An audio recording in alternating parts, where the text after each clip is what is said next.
पृथ्वी news, नवा ध्यास नवे पर्व। मी Raj Chavan, republican party of India जिल्हा सरचिटणीस सातारा या पदावर कार्यरत होतो यापूर्वी।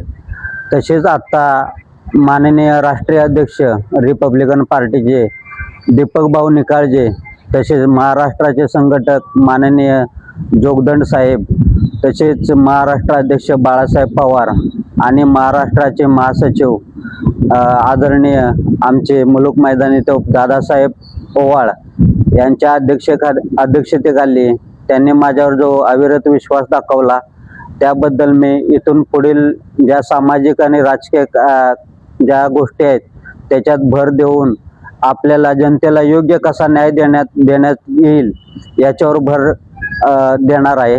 आगामी काळात ज्या ज्या गोष्टी जनतेसाठी सुकर करण्याचा प्रयत्न करणार आहे, मग ते महिलांसाठी असो किंवा युवक युवतींसाठी असो, खास करून याच्यावर भर आपला देण्यात येणार आहे। युवकांसाठी संघटना मोर्चा बांधण्याचं जर डोक्यात आलं तर आम्ही गावोगावी खेडोपाडी जाऊन युवकांची एक अखंड अभेद्य फळी तयार करून त्यांना आर्थिक आणि राजकीय दृष्ट्या आत्ता जे राजकारण चाललं आहे त्याच्याबद्दल, त्यांच्या वैचारिक भूमिका त्यांची काय असावी, समाजाबद्दल ओढ कशी असावी या गोष्टी समजून सांगून त्यांना वेळोवेळी मार्गदर्शन करून युवकांची एक रिपब्लिकन पक्षातर्फे एक अभेद्य फळी तयार करण्याचा प्रयत्न करणार आहे।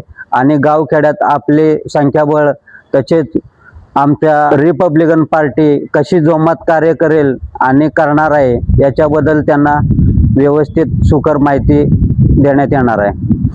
आतापर्यंत आम्ही विविध सामाजिक राजकीय ह्याच्यात लोकांच्या घरापर्यंत रात्री 12ला येऊ दे फोन, रात्री अपरात्री कधी बी फोन आल्यास आम्ही जे तत्परतेनं कामाची पोचपावती म्हणून मला पक्षश्रेष्ठीतील पक्षप्रमुखांनी ज्या जबाबदाऱ्या दिल्या त्या पूर्णपणे मी पार पाडण्याचा प्रयत्न केलेला आहे।